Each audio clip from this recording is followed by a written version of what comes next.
Hello, viewers, and welcome to Spotlight here on Hope TV, where you look and live. And here on Hope TV, here on Spotlight specifically, we always do our very best to bring to you, especially in this season, perspectives that will inform your conversations, perspective that will inform your understanding of the times, and also perspectives that would really inform your actions, especially when you are acting in the community as a Christian.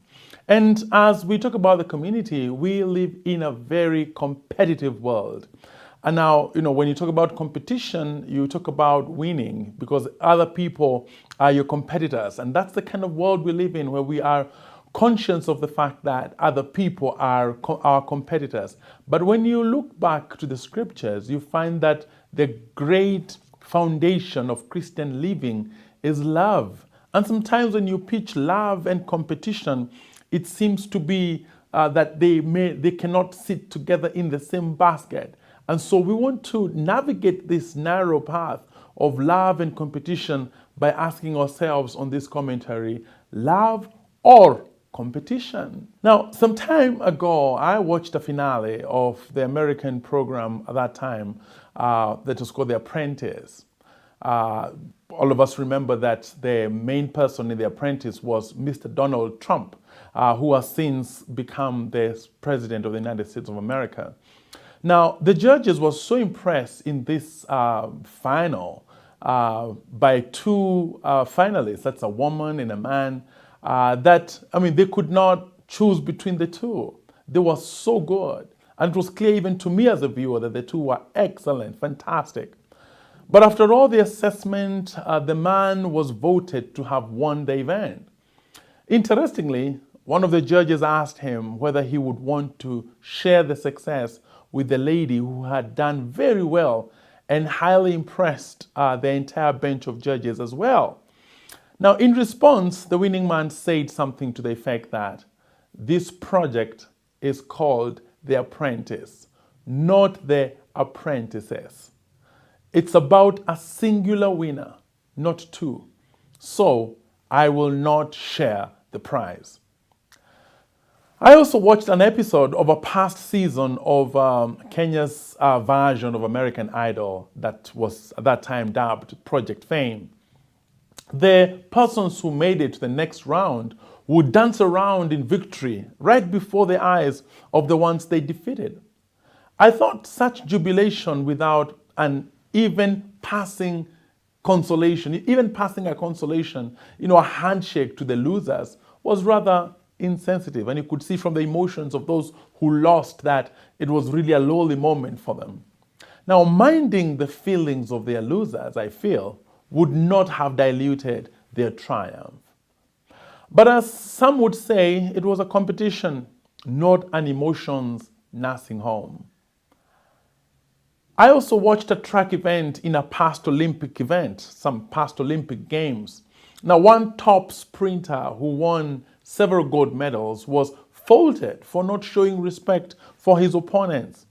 He went chest thumping and did not extend a hand of camaraderie to his losing race mates. As good sportsmanship, would demand that even though you've won it and won many golds, that you would at least extend a handshake to the people who are your race mates. Now, this gold-bagging sprinter did not seem apologetic, but insisted on his need to give his fans, and I quote, a good show. Now, a good show by ignoring fellow racers? At least they deserved a handshake for facilitating his golden victory.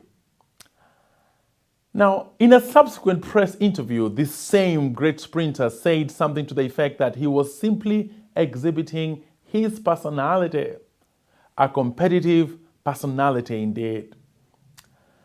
If today you get into a corporate institution, you will most likely get there through an interview process. Some organizations have multiple interviews such that when you finally get in, you will have been a successful candidate after several filters. When you receive the phone call that announces you as a successful candidate, the sense is that of triumph, winning, and importantly, scoring above others. Now, with this thought of scoring above others, the people who did not make it then become symbols of your triumph. Few even remember to wish them well. From the biblical story, the first seeds of competition were not between husband and wife, that is Adam and Eve, or between siblings, or nations, or institutions. The first seeds of competition as sown in Genesis were between humans and God. In the story, one may ask why the serpent had not used the cunning to catapult itself from its snaky situation. Now, the serpent seduced humankind by succeeding to make the first parents dissatisfied with their human portion. The serpent pointed them to a higher possibility, co-equaling God. This would mean dethroning God from his monopoly, and from that point, maybe even explore the possibilities of being beyond God. From that ancient competition was birthed all other forms of competitions that we experience today. Could that Eden story also explain the default drive in us to be better than others? Sometimes we even think we are smarter, more updated than even God. Competition has since clinched every zone of our world. In church, denominations pitch against each other. Some have perfected the science of splitting as if it were a virtue. Homes, spouses compete with each other, silently wrestling each other for power and home control. Siblings develop tensile relationships as they seek to beat each other to the tape of parental favor. They compete in the wealth department too, driven by a desire to be the one doing well relative to the others. Schools, education systems have rigorous competitive ranking systems through national exams. Schools, teachers, and students aim at beating their peers. The workplace is a prime competition arena as colleagues engage all manner of strategic artillery to be the one noticed for promotion. Though the surface language between workmates may suggest teamwork, the ruling undercurrent is a type of selfish competition. In social groups, friends aggressively labor to win respect and leadership in their cliques by achieving higher economic, intellectual levels, amassing fame and such other social capital. Nations fight against each other openly and silently as they seek to establish their political prowess. The competitive attitude automatically brews a loud or a silent sense of pride. It pitches people against each other. For example, in a workplace, workmates cease to be simply colleagues or neighbors as they may be commonly referred. As cited earlier, the seeming colleagues are actually competitors. Each wants to beat the other. Competition leads to a sense of meanness and selfishness. Your achievement is domesticated. It is yours. Why should you share it with someone else? Now, a young lady called me once and said, I have bumped into some information that is bound to be a great career impact booster. If I use it for myself, I will way outshine my colleagues. If I share it with my colleagues, they will be beneficiaries too, which I am not sure I want. I'm caught between glorying alone and glorying with others, outshining everyone or shining alone. What would you advise? Now, difficult situation for me to give counsel, but I remember that situation memorably. A competitive spirit sometimes degenerates into jealousy and hate. If two people are competing, jealousy and hate stand nearby to lead the cheer and jeer song of the competition. Hate feelings in one person wish suffering, misfortune, and elimination for the other. This is toast at the downfall. There is or sometimes a toasting at the downfall of others. Recently, a friend was telling me how her colleague organized a party to celebrate the transfer of another colleague to another part of the country. But love has something different to say about enemies. Competition does get desperate. One of the yields of desperate competition is a resort to crude means of attaining triumph. The competitive spirit rests on what is referred to in strategic management as the competitive edge or the competitive advantage. But sometimes that competitive edge does not return the expected benefits, pushing the institution over the ethical edge. In a desperate competitive situation, we see a phenomenon often described in the corporate world as cutthroat competition. The result of this murderous, throat-cutting competition is not honor, respect, acceptance, or fairness. Rather, it resorts to crude, backstreet tactics like bribery, poaching of employees, coerced buy-offs, and smear campaigns. Some companies even buy their competitors' goods off the outlet shelves and physically destroy them. This is competition gone mad. Clearly, cutthroat competition runs on gangster philosophy. We have seen this also in politics. A feature in many political elections is the mobilization of witches and witchcraft. Their purpose is to cast spells which would favor the patient and stall the rival. Political assassinations are also inspired by competition.